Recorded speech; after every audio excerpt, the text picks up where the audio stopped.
2 साल पहले की बात है। वृंदा पटना के एक कोचिंग क्लास में बैंकिंग की तैयारी कर रही थी। वृंदा की कोचिंग क्लास के नीचे एक छोटा सा रेस्टोरेंट था।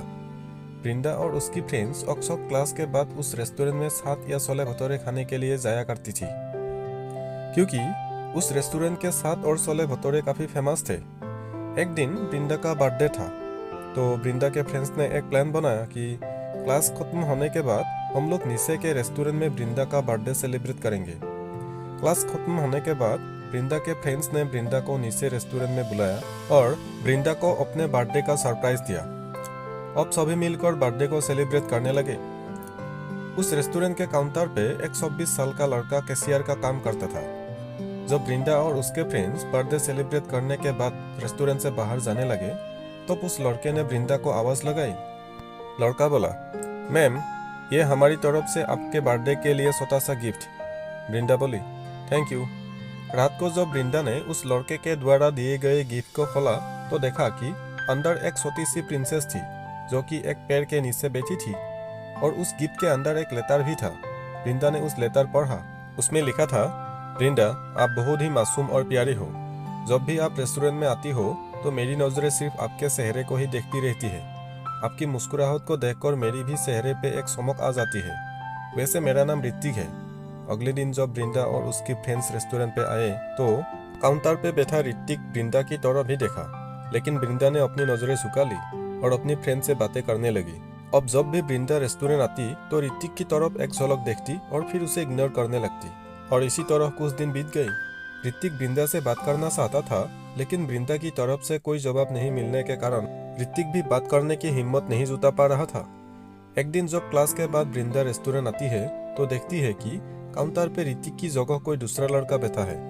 वृंदा सोचती है कि शायद ऋतिक का तबीयत खराब होगा, इसलिए वो आज काम पे नहीं आया। लेकिन देखते ही देखते एक सप्ताह बीत जाता है। अब वृंदा थोड़ी परेशान होने लगती है और काउंटर पे जाके पूछती है कि जो ऋतिक नाम का लड़का यहाँ पे काम करता था वो अभी कहाँ है, उसने काम छोड़ दिया क्या? काउंटर पे बैठा लड़का वृंदा को कहता है कि नहीं, ऋतिक भाई ने काम नहीं छोड़ा, मालिक ने उन्हें मार्केट वाले रेस्टोरेंट में भेज दिया है।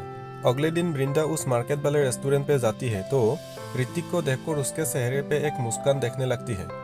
ऋतिक वृंदा को देखकर तुरंत काउंटर से बाहर आ जाता है और कहता, मैम, आप यहाँ पे और आपके फ्रेंड्स नहीं आए? वृंदा बोली, नहीं, बात ऐसी है कि मैं कुछ काम से मार्केट आई थी और मुझे थोड़ी भूख भी लगी थी, तो मैं यहाँ आ गई। ऋतिक बोला, अच्छा किया मैम, आप बैठो, मैं आपके लिए कुछ लेकर आता हूँ। वृंदा बोली, आपका नाम ऋतिक है ना? ऋतिक बोला, हाँ। वृंदा बोली, मुझे आपसे कुछ बातें करनी है, क्या आप कल मुझसे क्लास के बाद मिल सकते हो? ऋतिक बोला, ठीक है मैम, कल मैं क्लास के बाद आपसे मिलूंगा। क्लास खत्म होने के बाद दोनों मिलते हैं। वृंदा ऋतिक से कहती है कि देखो, आप मुझे अच्छे लगते हो, लेकिन मैं इस प्यार में नहीं पढ़ना चाहती, मुझे अपने पढ़ाई और करियर को देखना है। ऋतिक ने कहा, देखो मैम, मैं ऐसा कुछ नहीं करूंगा जिससे कि आपकी पढ़ाई को नुकसान हो, लेकिन मैं क्या करूं, आपको देखते ही देखते मुझे कब आपसे प्यार हो गया मुझे पता भी नहीं चला। अब दिल चाहता है कि अपनी पूरी जिंदगी आपके साथ रहूं। वृंदा ऋतिक की बात सुनकर वहां से चली जाती है। रात में वृंदा सिर्फ ऋतिक के बारे में ही सोच रही थी, क्योंकि वृंदा के दिल में भी ऋतिक के लिए प्यार जगने लगा था। अगले दिन शाम में वृंदा मार्केट वाले रेस्टोरेंट में जाती है और ऋतिक को एक लेटर देकर वहां से चली जाती है। ऋतिक जब उस लेटर को पढ़ता है तो उसमें लिखा रहता है, ऋतिक, मुझे भी अब तुमसे प्यार होने लगा है। ये पढ़कर ऋतिक के खुशी का ठिकाना नहीं रहता। वह उस लेटर को सुनता है और अपनी जेब में रख लेता है। तो इस तरह से वृंदा और ऋतिक की प्यार की शुरुआत होती है।